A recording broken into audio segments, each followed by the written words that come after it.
Hola a todos, bienvenidos sean todos ustedes a esta sesión organizada por Gestare Star Médica, celebrando su tercer aniversario. Bienvenido, doctor Escárcega. Muchas gracias, Liz. Gracias por acompañarnos el día de hoy. Muchas gracias. En esta sesión hablaremos sobre COVID-19 y reproducción asistida. Para ello contamos con la presencia del doctor, ginecológico obstetra y biólogo de reproducción, presidente del Consejo Médico de Star Médica Chihuahua, director médico de Gestare Star Médica desde sus inicios, cirujano por laparoscopía en endometriosis, con más de 20 años de experiencia en tratamientos de reproducción asistida y pionero en la realización de trasplante de útero en la República Mexicana. Bienvenido, muchas gracias por estar con nosotros. Muchas gracias, Liz.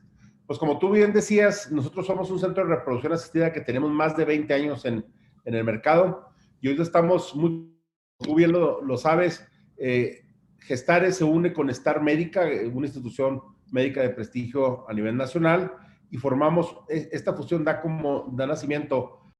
Hoy estamos festejando el tercer año de haber abierto las puertas a la comunidad chihuahuense, al estado y a todo el sur de los Estados Unidos, con estas técnicas de reproducción asistida. Obviamente ha sido este último un año difícil para todos, como tú lo sabes.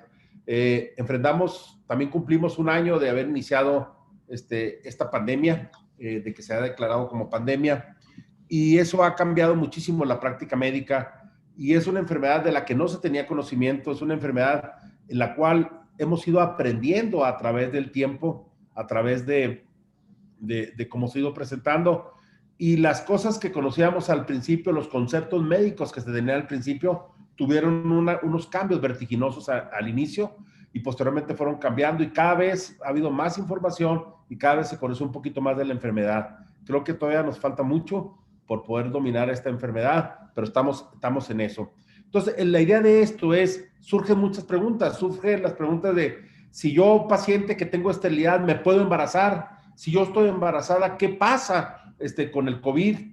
¿Puedo intentar estos procedimientos de reproducción? ¿Qué le va a pasar a mi niño si tengo todo este problema? Entonces, la idea de esto, a sugerencia de la licenciada Alejandra Flores, creo que fue una buena iniciativa de ella, crear una plática en la cual nosotros hiciéramos una revisión exhausta de qué hay, de qué conocemos ahorita hasta el momento, y juntos aprender de esta enfermedad que estamos ya con un año viviendo con ella, ¿verdad? Entonces, ese es el objetivo de la práctica, tratar de responder todo este tipo de señalamientos. Como tú sabes, en diciembre del 2019, en Wuhan, China, hacen del conocimiento a nivel mundial de que existe un síndrome de estrés respiratorio agudo que está matando a la gente.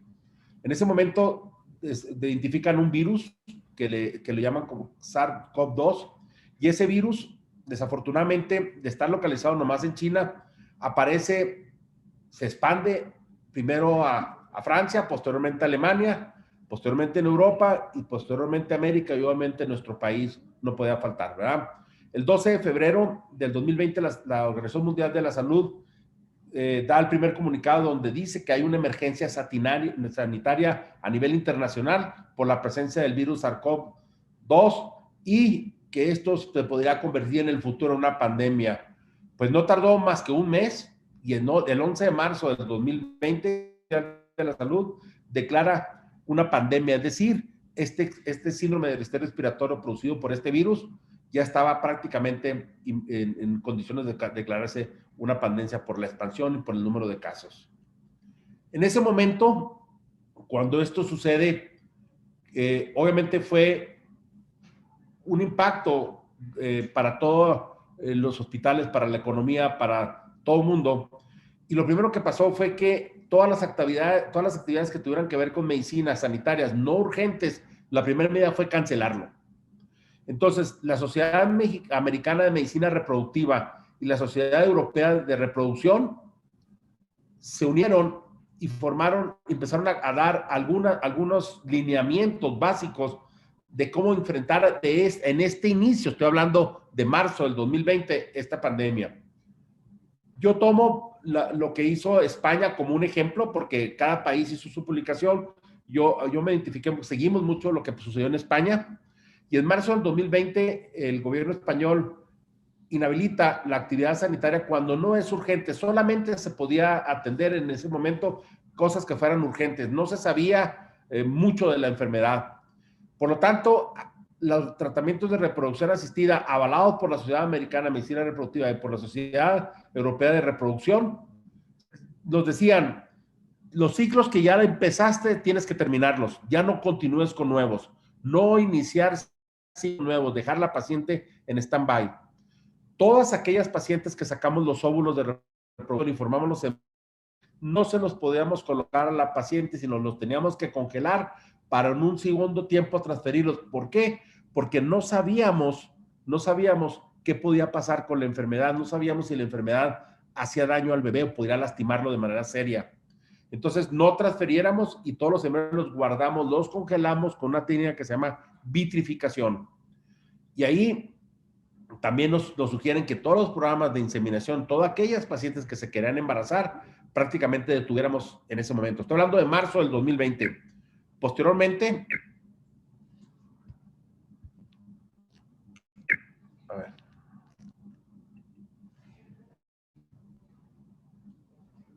Posteriormente, pues todos los centros de reproducción a nivel mundial, aquí una diapositiva es un centro de reproducción inglés, en los cuales pues cierran completamente al público, y Gestar Star Médica pues no fue la excepción. Nosotros prácticamente cerramos en el mes de marzo, salimos de las instalaciones, todos nuestros empleados se fueron a sus casas y empezamos a observar y a esperar las indicaciones que pudiera haber a nivel mundial para poder saber cómo nos íbamos a comportar.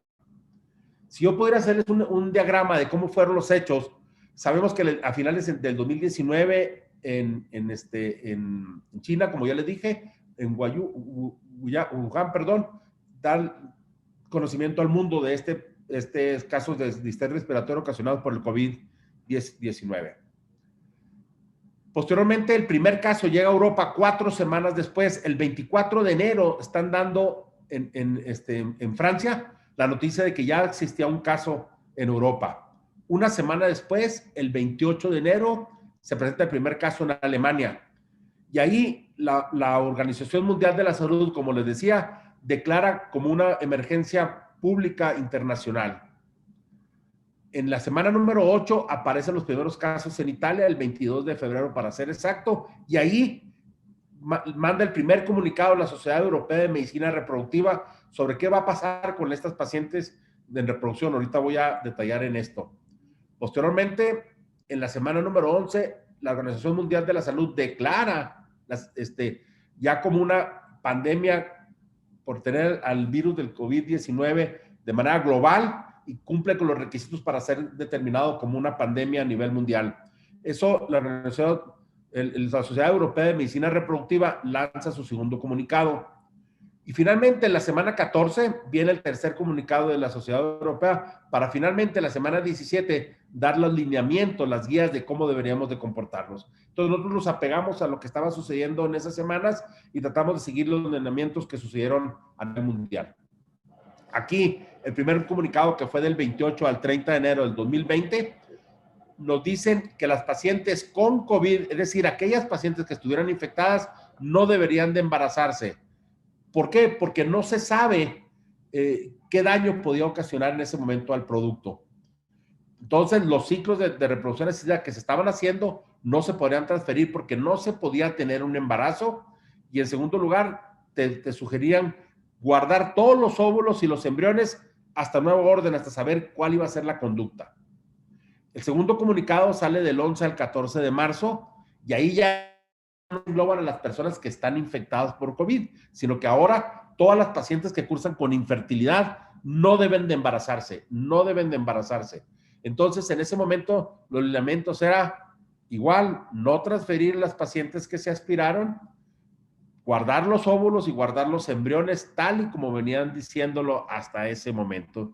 Entonces, los ciclos que nosotros estábamos haciendo, los tuvimos, algunos de ellos, que guardar los embriones porque no sabíamos en ese momento si el virus del COVID, podía ocasionarle algún daño al producto. Había los primeros informes, pero todavía no los necesarios. Después viene el tercer comunicado, el 2 de abril, en el cual se dice, 5 razones por las cuales no debes hacer técnicas de reproducción asistida. Primero, debes de evitar complicaciones con las técnicas de reproducción asistida que pueda tener tu personal y la paciente por el procedimiento en sí y el daño que puedes ocasionarle al embrión. Eso pues era otra de las cosas que desafortunadamente podía pasar. Después de eso, la otra posibilidad era evitar complicaciones del producto del virus del COVID y embarazo, que tampoco se sabe cuál era lo que podía pasar con esto, ¿de acuerdo? Después no se conocía el riesgo de la infección vertical. Conocemos como infección vertical aquella infección que se presenta en la madre, que transmite la madre al producto estando en útero, es decir, aquel embrión que se está gestando, aquel embarazo que se está gestando, si la madre tiene un proceso infeccioso y lo infecta en útero, se llama infección vertical. No se sabía si la mujer embarazada se infectaba por COVID, podía ocasionarle daño al bebé. Y no había ni mucha evidencia científica para cómo deberías de manejar a aquella paciente embarazada, con qué medicamentos para poder sobrellevar la infección viral y que la paciente no tuviera complicaciones, ni mucho menos la posibilidad de mortalidad, ¿verdad? Y otra cosa que era muy importante, pues se supone que había distanciamiento social y por lo tanto no podía haber comunicación entre las parejas, y hablando desde el punto de vista sexual. Entonces, esas eran las 5 razones por las cuales el Colegio Europeo de Reproducción nos dice que no se debe lograr un embarazo. Sin embargo, más o menos alrededor de 15 días después, en el 23 de 2020, sale la doctora Rocío Núñez Colán, ella es bióloga de la reproducción, que trabaja en la universidad, en una universidad de Madrid. Ella normalmente escribe mucho en reproducción, sobre todo en Europa, y ella dice, apoyado con lineamientos que acabara el ministro de Salud de España, dice, los centros y servicios de reproducción humana están autorizados para abrir. Es decir, todo aquello que de repente nos dijeron no podemos abrir, cambiaron su postura en base a los nuevos lineamientos que saca la Sociedad Europea de Reproducción y la Sociedad Americana de Reproducción, que ahorita les voy a mostrar. Entonces dicen, lo que se tiene que hacer es estarle sacando exámenes periódicos al personal, usar mascarillas N95, dispersión de las pacientes en la sala de espera, es decir, reduciendo el número de invitados que vienen con ella, solamente a la paciente y al esposo cuando sea estrictamente necesario. Y al resto de personas limitarles el acceso a los centros de reproducción, ampliar los horarios para que sea menos gente al momento que se está trabajando, organizar una desinfección constante, periódica y sistemática de todo lo que está en el laboratorio y solo hacer procedimientos de reproducción asistida a aquellas parejas que estén libres de la infección. Y otro de los elementos que nos dieron es no hacer anestesia general, hacer anestesia regional, que cambia mucho la manera como hacíamos la reproducción en ese momento. Entonces, esto que dio el ministro de Salud de España, la doctora Rocío, lo resume en un artículo que fue un parteaguas para nosotros. El 13 de julio del 2020, sacan una publicación en forma conjunta la Sociedad Americana de Medicina Reproductiva, la Sociedad Europea de Medicina Reproductiva y la Sociedad Internacional de Fertilidad, en la cual ellos dicen, ok, después de hacer un comunicado conjunto y analizar lo que está pasando, nosotros estamos de acuerdo que se deben de abrir los centros de reproducción asistida y procurar la disminución de todos los riesgos que eso puede, de transmisión viral que puede hacer. Entonces, todas las medidas que anteriormente les había dicho se tenían que implementar de una manera sistemática en todos los centros de reproducción, limitar la gente, eran una de las principales, y escoger los casos que tenían que hacer de reproducción asistida. Entonces, viene lo siguiente. ¿Por qué los centros de reproducción asistida tendrían que abrir apoyados en el artículo que les acabo de mencionar? Nosotros abrimos las puertas, primero, número 1, la infertilidad aumenta con el tiempo. Es decir, entre más tiempo tenga una pareja sin lograr un embarazo, es inversamente proporcional a las posibilidades de tener un embarazo. Es decir, más tiempo de esterilidad, menos posibilidades de lograr un embarazo. Aquí el tiempo de la pandemia era incierto, no se sabía cuánto tiempo más. De hecho, en este momento no sabemos cuánto tiempo más la pandemia está presente. Entonces, el tiempo puede ser enemigo de esa pareja y en un momento dado pudiera desafortunadamente hacer que esa paciente no se embaraza porque el tiempo le jugó una mala pasada y ya no logró el embarazo. También es conocido que entre más tiempo tenga la paciente de esterilidad, entre más años tenga, las tasas de nacidos vivos disminuyen. Entonces, el tiempo juega un papel muy importante en muchas de las pacientes. Por otro lado, en este artículo mencionan que hay 3 condiciones, pero en realidad son 4. Yo las numeré como 4 condiciones críticas. Primero, hay pacientes oncológicas que van a recibir quimioterapia o radioterapia y que requieren de un proceso de criopreservación de óvulos. Eso el tiempo no les permite esperar a que pase la pandemia porque su proceso oncológico va a seguir adelante y finalmente van a perder su oportunidad de reproducción. Entonces, en ellas hay necesidad de hacer los procedimientos de fertilización in vitro. Mujeres con baja respuesta, es decir, aquellas que por su edad o por su condición del ovario, el ovario ya no está funcionando de manera adecuada, bajo su reserva ovárica ya está limitada. Son mujeres que ya no van a producir óvulos y el tiempo se convierte en un enemigo. A pesar de que Nueva York, en esa época, más o menos en julio, publica, en la ciudad de Nueva York se publica un artículo muy importante en el cual las mujeres que tienen una baja respuesta, el doctor habla que no hay cambios en su pronóstico en 6 meses. En la pandemia no sabíamos si la pandemia iba a durar más de 6 meses. Entonces, por eso las sociedades europeas y americanas y la Internacional de Fertilidad consideran que las mujeres con baja respuesta es prioritario hacerle el procedimiento de reproducción asistida y evitar que el tiempo pase en su contra. Pacientes con endometriosis, sabemos que la endometriosis es una enfermedad que avanza mes con mes y eso puede enrarecer las condiciones en el interior de la pelvis y bajar nuestras posibilidades de embarazo.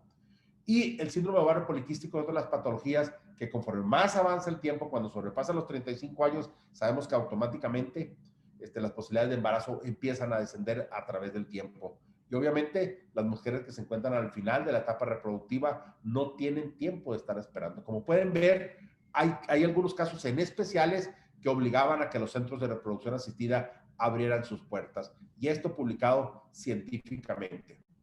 Nosotros nos dimos a la tarea de crear un manual de COVID y embarazo. Este manual va a estar publicado en la página de Gestar Estar Médica a partir del día de hoy, en el cual nos reunimos un grupo de médicos del hospital que incluimos, obviamente, yo tomé la iniciativa de esto como biólogo de la reproducción, pero invitamos a los neonatólogos y pediatras de nuestra institución, anestesiólogos, los fellows de biología de la reproducción que están con nosotros, y nos dimos a la tarea de hacer un documento en el cual veíamos en ese momento todo lo que se sabía con respecto a la pandemia que estábamos viviendo, sobre todo con los lineamientos que debe haber con la mujer embarazada. Ya hicimos la segunda edición, la primera edición, o sea, ya modificamos el escrito y probablemente el mes que entregamos la segunda modificación del escrito, la segunda edición. Entonces, aquí les pongo parte de lo que es el contenido de este escrito y las gentes que nos ayudaron a avalar el escrito y hacerlo. Nosotros, después de platicarles cómo fuimos avanzando, por qué cerramos y por qué abrimos de nuevo, entonces ahora la pregunta concreta es, ¿cómo afecta la reproducción asistida al resultado? Primero, en este estudio que está publicado en octubre del 2020, la doctora Rita Bacena, que ella trabaja en Barcelona, ¿qué pasa con el óvulo de aquella mujer que tiene COVID? Hay estudios que no han podido determinar la existencia de un daño real en el óvulo, y este estudio que se llama EUGENE, que está publicado en octubre del 2020, es un pionero en la escala internacional, precisamente porque sí era una técnica muy innovadora que permite detectar la carga viral en estructuras tan pequeñas como un óvulo, que eso, desde el punto de vista científico, desde el punto de vista práctico, es muy complicado determinar un virus en algo tan pequeño como un óvulo. Entonces ellos estudiaron una técnica muy innovadora en la cual pudieron decir, al ser pioneros con esta técnica, revelaron su estudio que no hay daño en el óvulo por el COVID. Por lo tanto, no hay posibilidades que a través del óvulo la mamá infecte al producto si ella llegara a tener COVID. Hicieron 16 óvulos de 2 mujeres, de una sacaron 6, de la otra sacaron 10, y a todas les hicieron, ellas son mujeres que en el momento que hicieron la captura salieron positivas a COVID, estaban infectadas, tenían la enfermedad de manera aguda, y hicieron la determinación se dieron la tarea de buscar la estructura del virus en los óvulos, y gracias a Dios no encontraron nada. Buscando más artículos, buscando mayor información, no tenemos documento de que el óvulo se vea alterado por medio del virus que en esta pandemia. Por lo tanto, si llegara a haber una infección viral y vertical, que ahorita voy a explicar las posibilidades, el óvulo no era el culpable de esta situación. Posteriormente aparecen estudios en espermatozoides, en los cuales se trata de determinar si un esperma lo tenía normal el varón, y con el paso del COVID podría perder su movilidad y su morfología. Entonces, el daño en pacientes con enfermedad de COVID puede alterar la espermogénesis, y este artículo nos dice que pacientes que fueron hospitalizados con COVID-19, varones, se les pidieron muestras de esperma para compararlos. Algunos de ellos tenían estudios previos y se dieron cuenta que el número de espermatozoides bajaba considerablemente, bajaba el número de espermas. Encontraron células de defensa en el semen y niveles altos en el líquido seminal de interleucinas y de factor de necrosis tumoral alfa, que hablan de un proceso inflamatorio. Eso obviamente, como es un proceso inflamatorio severo, tiene un deterioro en la formación de espermatozoides, con una respuesta inmunológica alterada en el testículo, de tal manera que el número de espermatozoides baja considerablemente. ¿De acuerdo? Estos hallazgos indican que el sistema reproductor masculino sí puede verse involucrado con las infecciones del COVID-19, y que puede ser que en el desarrollo de espermatogénesis el esperma venga de menos calidad, y eso puede afectar o impactar directamente en las tasas de fertilización. Entonces, para nosotros, ahorita estamos iniciando un protocolo, nos estamos dando la tarea de buscar varones que tuviéramos estudio de espermograma antes de la infección, que tuvieron la infección y que ya salieron de la infección, para ver si tenemos algún tipo de secuela posterior. Pero todo indica que el virus del COVID, a diferencia del óvulo, sí llega a impactar en el desarrollo de la espermatogénesis. Por otro lado, también es importante para nosotros que el embrión se ha buscado, y yo anoche hice una búsqueda intencionada a ver si había por ahí algún artículo del que yo no hubiera tenido conocimiento, en el cual no logramos ver que el embrión tuviera un daño a consecuencia del COVID-19. Sabemos que el óvulo no hay documento que nos diga que está dañado, sabemos que sí impacta sobre el esperma y que el embrión per se está libre de la infección, ¿de acuerdo? Entonces, para nosotros es muy importante saber que las mujeres embarazadas tienen mayor posibilidad de tener la infección por COVID-19. Y por su naturaleza de ser mujeres embarazadas, tienen una alta posibilidad tienen mayor posibilidad de lograr el contagio, ¿sí? Y si nosotros lo pudiéramos ver de manera... Bueno, antes de eso quiero comentarles que nosotros nos dimos a la tarea de hacer un video en el cual se estudió los casos que se tuvieron aquí en el hospital de infecciones por COVID. Y estas infecciones, los nacimientos que hemos tenido, hemos logrado tener las cesáreas o nacimientos, en algunos casos con COVID, y de esos solamente hemos tenido 2 niños que hemos podido determinar que están positivos las primeras 24 horas. El resto, gracias a Dios, que son más del 80%, son bebés que han salido libres de infección.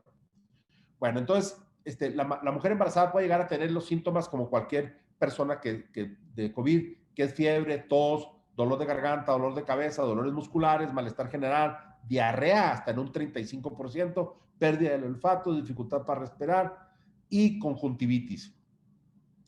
La presentación clínica de la mujer embarazada, afortunadamente, la gran mayoría son síntomas leves, no todas llegan a presentar un cuadro tan severo.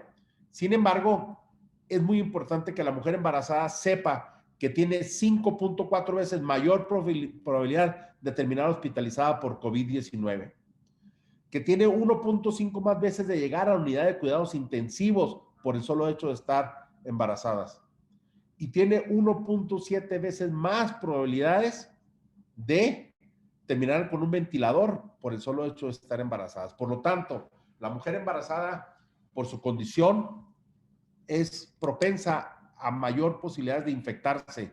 Y no solo eso, sino que tiene mayor posibilidades de complicarse, llegar a un hospital y terminar en una unidad de cuidados intensivos. Entonces, es un riesgo que uno tiene que tener en cuenta y saber que la mujer embarazada corre un riesgo mayor. Otra cosa que nos preguntan siempre es que si la infección por COVID y embarazo puede ocasionar daño al bebé. Hay estudios claros en los cuales no se ha podido determinar que produzcan abortos aquellas que se embarazan y que se infectan en el primer trimestre de la gestación.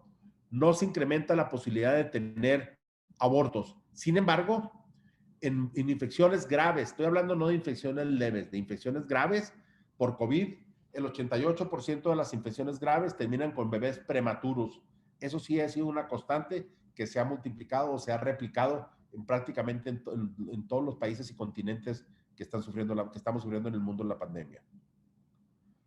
Esta es una de las imágenes que yo quisiera dedicarles un poquito de tiempo, porque aquí se habla mucho aquí vamos a tener muchas de las respuestas que todas las mujeres nos hacen con respecto al COVID. Vamos a suponer que esta mujer embarazada se infecta 14 días antes de que van a nacer el bebé o incluso hasta los primeros 2 días de que nació su bebé. Ella va a tener anticuerpos, los anticuerpos de IgG que son de memoria, esos van a durar de 3 a 6 meses como se sabe ahora, y los de IgM van a subir y luego van a empezar a bajar para aparecer después de la 14. Acuérdense que el anticuerpo IgM significa que tienes la enfermedad aguda y el anticuerpo que se llama IgG solamente te dice que usted tuvo la infección y que tiene inmunidad o que fue producto. Bueno, la inmunidad ha sido, no se sabe si la tiene, pero sabemos que te marca que esa persona sí tuvo la infección, que puede ser los últimos 6 meses como máximo. Entonces, eso mismo se replica en estas mujeres que están embarazadas. Entonces, aquí, si esa persona está a punto de nacer su bebé, el bebé puede recibir una infección en el interior del útero, que es una infección vertical, primero por vía hematógena, es decir, que el virus pase a través de la placenta. Eso es totalmente viable. Puede pasar a través de la placenta e infectar al bebé y el bebé salir infectado. También puede tener, los bebés, ustedes saben que están sumergidos en el líquido amniótico y que ese líquido amniótico el bebé lo deglute, ¿verdad? Lo deglute, entonces eso también es importante. Es importante que el bebé se puede infectar con el líquido amniótico, que sí hay documentos que dicen que el líquido amniótico sí encuentra virus del COVID presentes en el líquido amniótico. Entonces, esas son las dos maneras principales por las cuales se puede tener la infección vertical. Entonces, si el bebé nace y se le toma una PCR en las primeras 24 horas y sale negativa, quiere decir que el bebé no tuvo una infección vertical, pero si en las primeras 24 horas que le sacan la PCR a ese bebé sale positiva, quiere decir que el bebé tiene una infección vertical, como en el caso de una paciente que manejamos nosotros, en el cual la PCR nos sale positiva en las primeras 24 horas, lo que indica que pasó a través de la placenta o fue en el líquido amniótico donde adquirió la infección vertical en útero. Ahora, si sale la PCR negativa las siguientes 24 horas y se la repite o el niño empieza con sintomatología días después, entonces probablemente sea una infección que puede haber sido posterior al nacimiento y ya no es vertical. Otra de las posibilidades con las cuales el virus se puede infectar es el momento del parto. Está perfectamente documentado que las secreciones vaginales de la persona COVID va a tener la presencia del virus ahí, de tal manera que si esa persona tiene un parto vía vaginal, el bebé está expuesto a deglutir o a transferirse a través de los ojos virus del canal endovaginal. Por eso muchos de los centros han preferido realizar una operación cesárea en este tipo para evitar un poquito la posibilidad del contagio. ¿De acuerdo? Entonces, eso es la otra. Y obviamente pues el virus se puede transferir por algún familiar o por la mamá posterior. De ahí que la mamá tenga que tener ciertos cuidados de mantener a su bebé a 2 metros de distancia, tiene que tener una persona que le ayude a bañarlo, a vestirlo, a alimentarlo, y sí se puede dar pecho, está permitida la lactancia, porque hay artículos que dicen que no hay paso del virus a través de la leche, aunque por ahí algunos lo han podido documentar, no es concluyente, pero la Organización Mundial de la Salud nos dice que es recomendable el seno materno, no es motivo para suspender lo que la mamá sea positivo a COVID-19. Nosotros aquí persistimos con la lactancia, insistimos en la lactancia y lo hemos hecho de manera rutinaria en los pacientes que cerca de 12 pacientes que hemos tenido nacimientos con mamás infectadas por el virus del COVID, ¿verdad? Entonces, la transmisión puede ser porque la mamá lo contamine, porque no se lavó las manos, porque no usó. Hoy le estamos pidiendo que usen doble cubrebocas, que es muy importante, y mantener al bebé aislado, pero sí está permitida la lactancia. Entonces, acuérdense, la infección vertical puede ser por la placenta, por el líquido amniótico, o también puede infectarse la criaturita ya no vertical, pero en salida del trabajo de parto, o bien en el manejo posterior por gente que no lleve las medidas de control sanitario y que infecte a ese bebé. Aquí hablando un poquito de la leche materna, andando un poquito más en ella, el gobierno de México saca esta publicación en la que dice que es poco probable que se pueda transmitir por medio de la leche. Le repito, hay muchos artículos que dicen que es mínimo el paso y que no es suficiente las cargas para poder producir la infección. Y luego dice esta publicidad mexicana, hasta la fecha no se ha detectado el virus activo del COVID en la leche de ninguna madre con sospecha o confirmación de COVID-19. Sí hay por ahí algunos artículos que hablan que han tenido evidencia de que pudo haber habido ahí virus, ¿verdad? Si la mamá resultó positivo al COVID-19, puede continuar amamantando a su hijo o hija siguiendo las recomendaciones de la autoridad de salud. ¿De acuerdo? Muy importante. Ahora,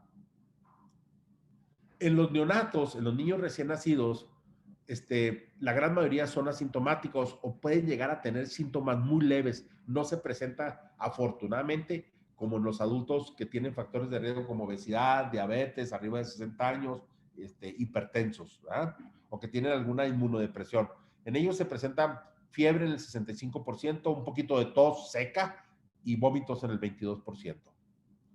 Generalmente con medidas asintomáticas pueden salir, pero también hay síntomas en niños más grandes, las cuales pueden tener dolor abdominal, vómitos, diarreas, salpullidos, las conjuntivitis, los ojos irritados, los ojos rojos y agotamiento intenso, que tal vez sea una de las situaciones más complicadas. Esto hay que tenerlo en cuenta siempre como mamá.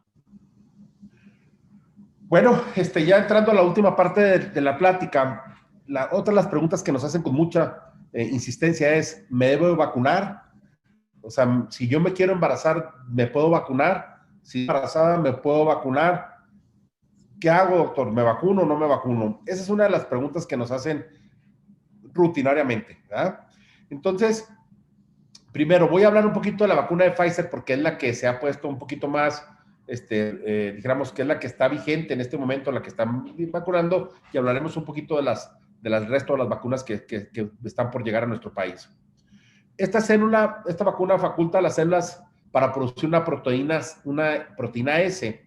¿De acuerdo? En ausencia del virus, hace que el sistema inmunológico de esa persona se prepare y produzca anticuerpos para que el momento que llegue el virus reconozca esa proteína S y no le permita entrar. Entonces se hace a través de un mecanismo que se llama ARN mensajero. Es dijéramos, una vacuna muy especializada que hicieron rápido y que sí alcanzaron a hacer estudios para poder validar su efectividad. Estas son las expresiones técnicas donde tienen cuántas dosis por frasquito.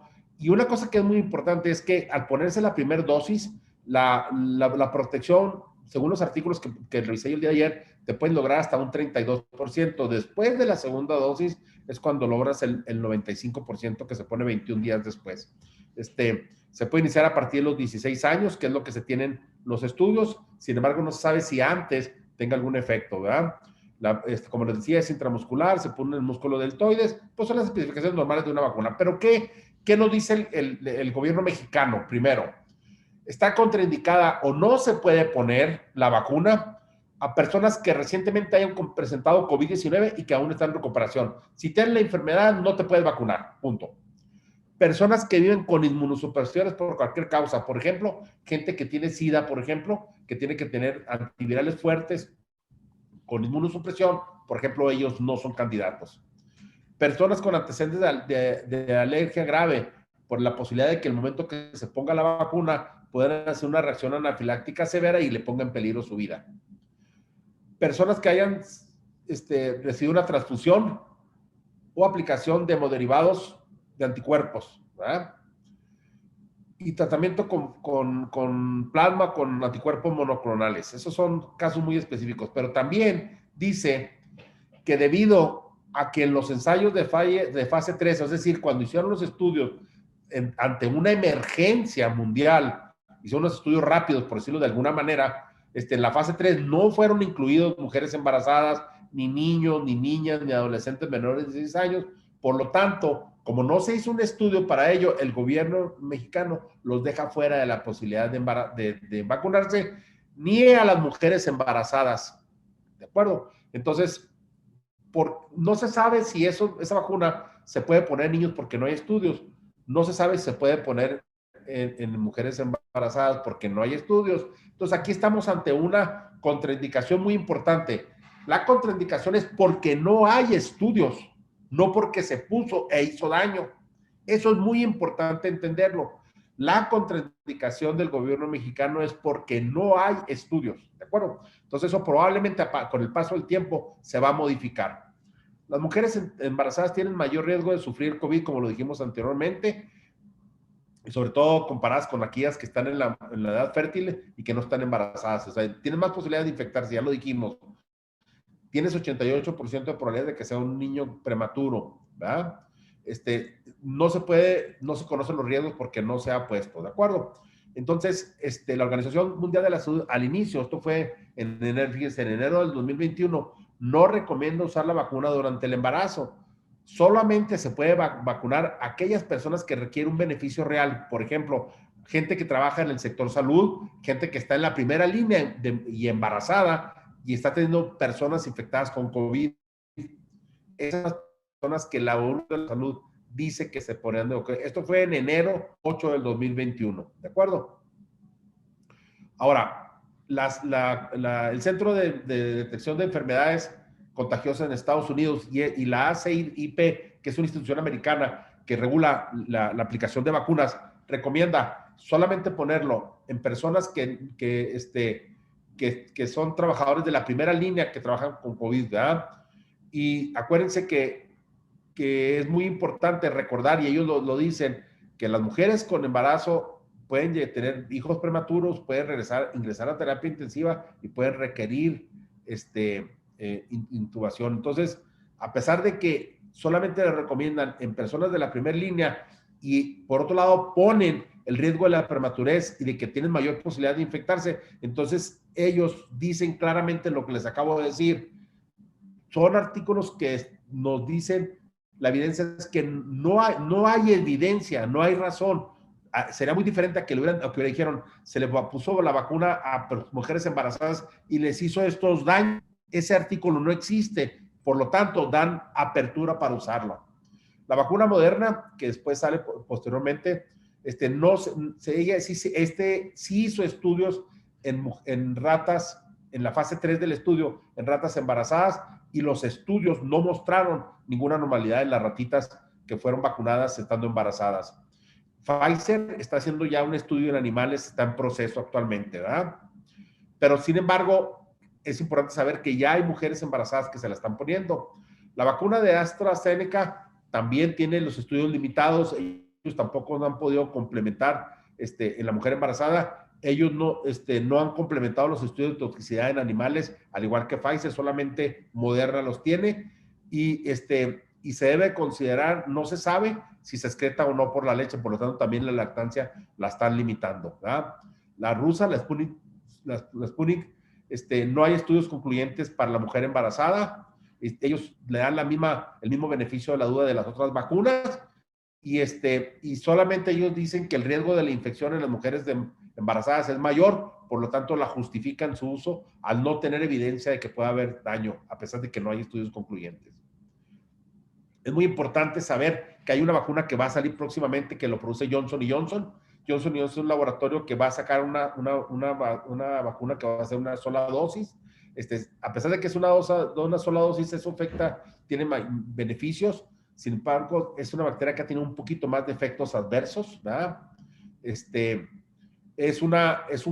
Se utiliza, la vacuna trae un virus parecido al del resfriado de la influenza, y ya se hace que al ponerse estimula para que el organismo produzca anticuerpos contra el COVID. Es la manera como actúa. Lo que sí ellos tienen muy claro es que no incrementa la posibilidad de abortos, y se dice que a nivel de Estados Unidos ya existen más de 30,000, pero la verdad es que un reporte que vi en la mañana ya existe, cree que hay alrededor de 50,000 mujeres vacunadas con las diferentes vacunas en Estados Unidos, y ninguna de ellas ha presentado incremento en la posibilidad de abortos. Eso es importante. Johnson & Johnson va a hacer un estudio entre marzo y abril de este año para vacunar a embarazadas y poder tener una experiencia con esta vacuna y poder publicarla para dar la seguridad. Lo que sí es una realidad es que la mujer embarazada en nuestro país no se vacuna por la limitante de estudios, pero otros países como Inglaterra y Estados Unidos ya están vacunando porque, le repito, no hay evidencia de daño, ¿sí? Tampoco se ha probado que no lo haga, pero no hay evidencia de daño. Por lo tanto,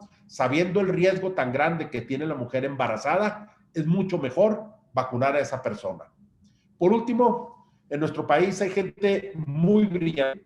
Hay investigadores de primer nivel como el doctor Guillermo Torre Amione, que él es uno de los investigadores de CONACYT nivel 3. Eso es un distintivo que tiene a gente de un nivel muy alto de investigación.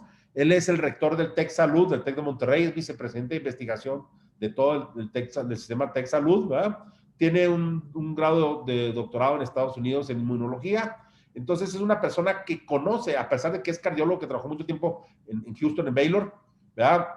Es miembro de la Academia Nacional de Medicina. Él es una persona que es una autoridad desde el punto de vista de investigación, y con todo un currículum profesional que sus comentarios tienen un peso en este momento en nuestro país. Él en sus redes sociales, que es muy activo, les recomiendo que lo sigan, pone hace menos de una semana, ahí está, lo puso el 25 de febrero del 2021, pone embarazo y vacuna COVID. No ha sido evaluados en la fase 3, lo que les decía, no hay los artículos que se tienen, ninguno ha hecho pruebas en mujeres embarazadas. En Estados Unidos, alrededor de 50,000 mujeres embarazadas se han vacunado, ¿sí? Y luego, acuérdense, hay mayor riesgo de intubación y muerte de las mujeres embarazadas infectadas con COVID con las que no están embarazadas. No hay riesgos para el bebé en el primer trimestre, sabemos que puede haber prematurez, ¿verdad? Y ahí pone él claramente en el punto número 4, si estás embarazada, hay mucho menos riesgo con la vacuna que con la enfermedad de COVID, ¿verdad? Y punto número 5, si no estás embarazada y planeas estarlo, vacúnate. Entonces él, un investigador que tal vez sea uno de los investigadores que esté en el top 10 de México, él las invita a las mujeres a que se vacunen estando embarazadas si lo pueden hacer. Yo creo que estos son comentarios de gente tan valiosa que tenemos que seguir, sobre todo en este momento tan difícil que estamos conociendo y estamos aprendiendo de la enfermedad. Concluimos. El COVID-19 es altamente contagioso. Sabemos que puede provocar parto pretérmino como complicación para el embarazo. No produce abortos, ¿verdad? Aunque existe una transmisión vertical posible en la mujer, es decir, que lo transmite a través de la sangre por la placenta o a través del líquido amniótico, esto parece ser poco probable. El trabajo de parto está documentado que pueda el bebé infectarse si la mamá es positiva a COVID-19. En situaciones de emergencia social como la que estamos y sanitaria como la que estamos viviendo actualmente, las enfermedades de COVID pueden verdaderamente quebrantar toda la vida de una persona desde el punto de vista del embarazo, ¿verdad? Sobre todo aquellas mujeres que no han logrado. Si alguna de ustedes quiere lograr un embarazo y tiene posibilidades de ponerse la vacuna, póngala, es lo mejor que puede hacer, ¿sí? La vacuna sigue en estudio, ¿verdad?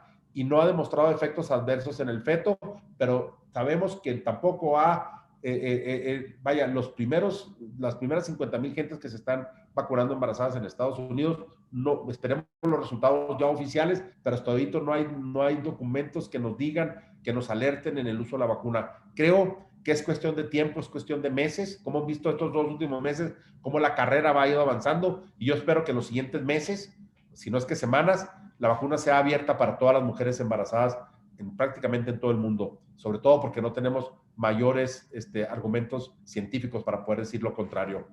No me resta más que agradecerles e invitarlos a que participen en las promociones que tenemos ahora por este aniversario que estamos de estar en Gestar Médica. Muchas gracias por su atención. Muchísimas gracias, doctor. Es importante mencionar que la información es muy relevante y haciendo hincapié en la promoción de aniversario que nos menciona, es el 25% de descuento en laboratorios de fertilidad, agendando su consulta de valoración del 8 de marzo al 15 de abril del 2021 al teléfono 614-183-3884 con la licenciada Alejandra Flores. Muchas gracias, doctor. Muchas gracias a ti, Liz. Y bueno, pues no me resta más que despedirme, darle las doctor, gracias por... Perdón, ¿Sí? Perdón que le interrumpa. Nos hacen una serie de preguntas, si es que nos pudiera ayudar, por favor. Claro. Nos mencionan cuáles son las medidas de seguridad que implementan en Gestare.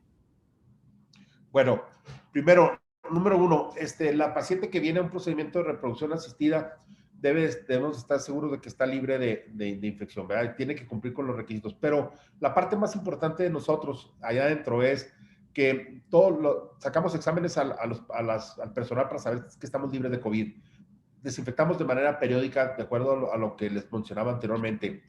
El lavado de manos, el uso del cubrebocas, son cosas que muy importantes. Limitamos el acceso a la sala de espera. Eso es muy importante para nosotros, ¿verdad? Tratamos de mantenerlo lo mayor seguro que se pueda para las pacientes. Cerramos cuando en su momento así la contingencia a nivel mundial lo requirió, y en cuanto se dio los primeros pasos a nivel internacional, que posteriormente lo apoyamos en México, abrimos las puertas siguiendo los lineamientos de todos ellos. Básicamente nos estamos apegando a la normatividad internacional que existe ahorita en este momento. Ok, muchísimas gracias. La siguiente pregunta es, ¿a bebés nacidos durante esta pandemia se les hace la PCR? Sí, claro.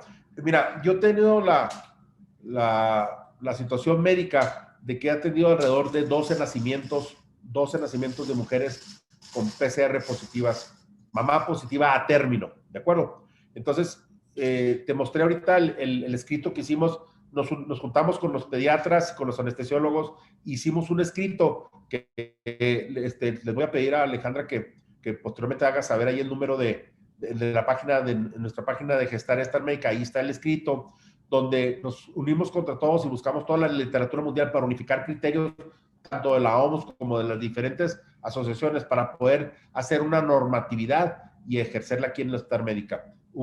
Nos vimos con lo nacional, lo que está a nivel regional, lo que está a nivel estatal, aquí en la ciudad, y formamos nuestro protocolo de manejo de la paciente embarazada. Y entre el protocolo de manejo, que es, aparte es una cirugía o un nacimiento con todo el equipo de protección, como cualquier procedimiento quirúrgico de COVID, un área especial, un horario especial, con todo el aislamiento especial, pasa a una unidad de COVID, y al bebé se le hace, cuando nace, lo primero que hacen, lo bañan de manera exhaustiva ahí mismo en el quirófano.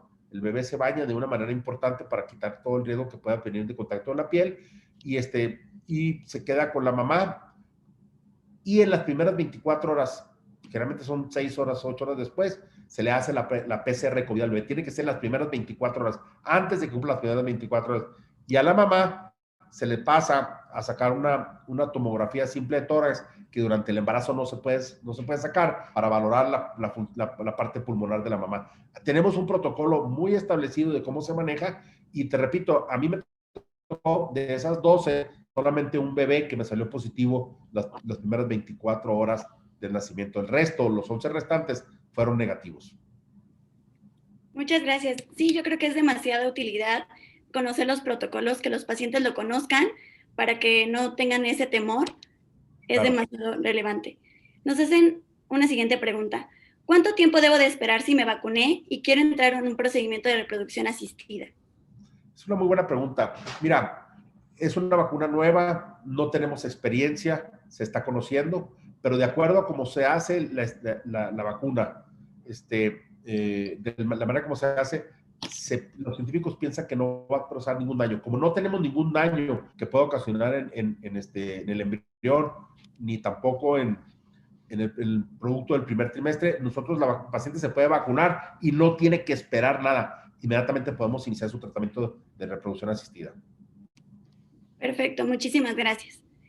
Tenemos una siguiente pregunta. ¿Es preferible congelar óvulos o embriones a realizarse todo el procedimiento? Hablando de una persona con COVID, mira, si la paciente tiene COVID, si la paciente ya se está estimulando, ya está lista para hacer el procedimiento, y dijéramos 24 horas antes de que esa paciente tiene la captura de los óvulos y nos damos cuenta que tiene COVID, ahí lo correcto es sacar los óvulos de la persona y guardar los óvulos, no formar el embrión. ¿De acuerdo? Dejar que ella salga de su proceso infeccioso y si ya ella recupera la salud, que esperemos que así sea, entonces ya se fertilizan los embriones y se ponen en un segundo tiempo. Es lo que hacemos. Claro, es mejor preservar la salud de la paciente, ¿no? ¿Sí? Y no perdemos la oportunidad, se guardan los óvulos y cuando ella ya esté sana, entonces ya fertilizamos, le ponemos pausa al proceso y le quitamos la pausa y seguimos con todo el proceso normal. Exacto. Y tenemos una última pregunta. En términos de los hombres y el COVID, ¿cómo podemos saber qué tanto afecta su fertilidad? Claro, la mejor manera es hacer un espermograma. Si ese varón tuvo COVID diagnosticado con PCR, ¿verdad? Lo correcto es sacarle un espermograma una vez que ha pasado el periodo de contagio. Doctor, ¿se puede recuperar la fertilidad del hombre? Bueno, Liz, fíjate, ¿viste el artículo que te mencioné? Está documentado que en la formación de la espermatogénesis, del espermatozoide, perdón, que se llama espermatogénesis, el virus del COVID sí produce una alteración y sabemos que puede producir, va a bajar la cuenta. Ahorita estamos apenas se están haciendo las investigaciones a nivel mundial y nosotros queremos contribuir un poquito en estudios para poder saber qué pasa con nuestra población, qué pasa con nuestro medio ambiente, con nuestra localidad en Chihuahua. Fíjate que tomándose y preocupados un poquito con esta parte, si sabemos que baja y si vamos a dar tratamientos posteriores, queremos saber si ese tratamiento va a funcionar. Aquí lo interesante hubiera sido conocer un varón que tuviera un espermograma antes del COVID, le da la infección y luego verlo cómo está posterior para ver qué porcentaje bajó su movilidad, qué porcentaje bajó su morfología, qué porcentaje bajó sus formas normales. Y cuando reciba tratamiento de ese porcentaje que bajó, qué tanto pudiéramos recuperar. Eso sería muy interesante poder saberlo. No hay artículos así todavía ahorita porque no había una población. Entonces, pensando en esto y aprovechando nuestro aniversario, Liz, fíjate que quiero dar a conocer que Star Médica va a hacer 5 espermogramas diarios sin costo, para varones que hayan salido positivos a COVID. Lo deben de comprobar con su PCR positiva. No queremos varones que nos digan, me dijeron, yo creo que lo tuve. Necesitamos que sean comprobados para poder saber si el virus del COVID tuvo alguna. Entonces, 5 diarios de lunes a viernes, del 8 de marzo al 15 de abril, sacando una cita al 614-184-4338. Ahí les vamos a dar cita, 5 diarios, para saber si esa persona que salió positivo, que salió positivo a COVID, si tiene algún daño en el esperma. Posteriormente a ellos, nosotros les daremos tratamiento, también sin costo, les daremos una receta y después haremos un segundo seguimiento para ver si ese tratamiento que dimos presentó beneficios en esos pacientes. Nosotros esperemos que el daño que se tenga sea mejorado con tratamiento. Sin embargo, Liz, si los pacientes bajan su movilidad y su morfología, los procedimientos de fertilización in vitro se van a convertir en la mejor herramienta que van a tener esas parejas para lograr un embarazo. Si el COVID de alguna manera causó estragos en un varón, los procedimientos de fertilización in vitro van a venir a solucionar la reproducción en ese tipo de parejas. Entonces, los invito a los varones que fueron positivos a COVID y que ya están en remisión, que ya están libres de la infección, que puedan comprobar que tuvieron COVID. Podemos hacer un examen gratuito para saber y valorarles en qué condiciones se encuentra su esperma y darles una llamada por teléfono para explicarles cómo se encuentran y si requieren algún tipo de tratamiento. Muchas gracias, doctor. Bueno, les agradecemos mucho que se hayan conectado. Recuerden que pueden seguir mandando sus preguntas. Gracias nuevamente, doctor, por su tiempo y la información de relevancia. Muchas gracias, Liz. Gracias a todos.